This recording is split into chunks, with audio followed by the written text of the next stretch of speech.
যে গরু দুধ দেয় তার লাঠিও খাওয়া যায়। জননেত্রী শেখ হাসিনা সরকারের আমলে আমরা নিরাপদ ছিলাম।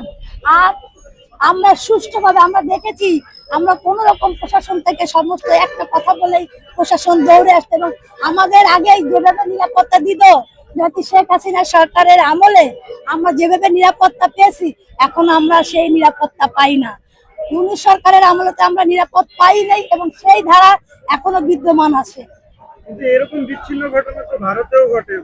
শোনেন, আপনি যে কথাগুলো বলতেছেন, শোনেন আপনি যে কথাগুলো বলতেছেন এইগুলো নিছক একটা বিভ্রান্তকর সৃষ্টি করা। কারণ প্রতিটা ক্ষেত্রে আজ 18 মাস বাংলাদেশ এই রাজাকারদের কারণে যেভাবে অত্যাচারিত হয়েছে, 1971 সাল তো হার মেনে দিয়েছে। যদিও আমরা 1971 সাল দেখিনি, আমরা ধারণ করি, লালন করি, আমাদের বাবা মা ঠাকুর দাদাদের কাছ থেকে শুনেছি এবং বই পুস্তক সিনেমা নাটকে দেখেছি।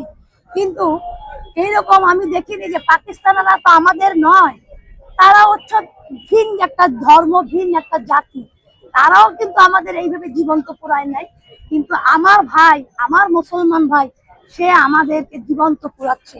তাই এইটার থেকে জঘন্য, এইটার থেকে মানে নির্মম বাংলাদেশ আর কখনো কোথাও দেখেছি কিনা জানি না।